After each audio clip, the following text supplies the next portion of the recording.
Welcome back. Do governments know more about life on other planets than they tell us?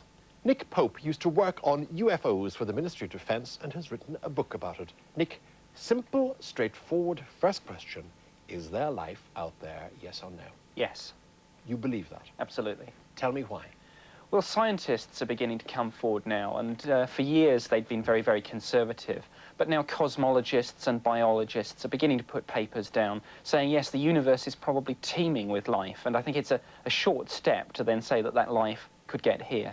Are they little bubblegum green men with things coming out of their heads? No, they're actually little grey men and women, one presumes, about 3.5 feet tall, with very large insect-like eyes. They're quite spindly in appearance and appear to act like a hive society with very little individual self-will. You're joking. Absolutely not. These reports have been coming in independently from all around the world for years and years, long before all this was in the public domain. People are describing a very real phenomenon. Are you a civil servant of Her Majesty's government sitting here and telling me seriously that these little guys are coming out of circular spaceships to have a look at us?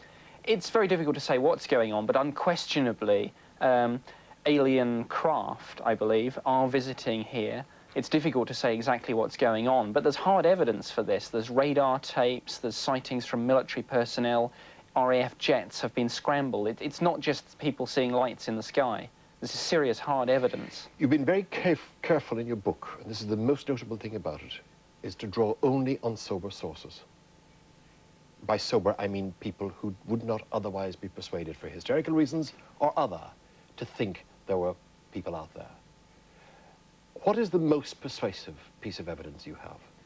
I think probably a wave of sightings from 1993, where hundreds of people across the UK saw something. Most of the witnesses, again, were trained observers. They were police officers and military personnel, and it was seen by personnel at 2 RAF bases.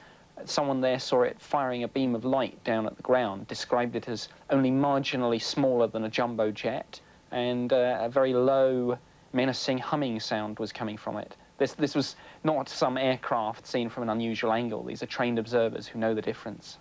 Your employers, the Ministry of Defense, have just issued a statement contradicting, refuting what you say. Is that like the Vatican, who traditionally have only denied something when it was true?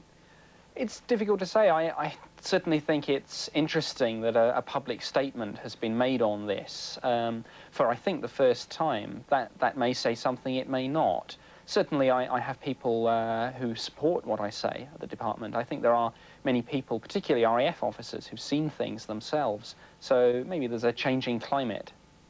Proof of murder is traditionally impossible legally unless there is a body. Do you have a body? Has there been an alien anywhere?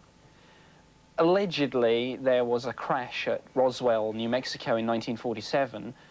There's a lot of good evidence for this, not least the fact that the US military issued a press release saying we have a crashed disc. Subsequently, there was a cover story about a weather balloon, but the stories changed 2 or 3 times. As to whether we have a body or not, it's very difficult to say. There's a film going around purporting to show an autopsy, but I think that's a fake. Have you ever finally had any experience like this yourself? Unfortunately not. Would you like to? Oh yes, I live in hope. It's called Open Skies, Closed Minds. For the first time, a government UFO expert speaks out. It's published by Simon & Schuster. Nick Pope, thank you very much. Thank you.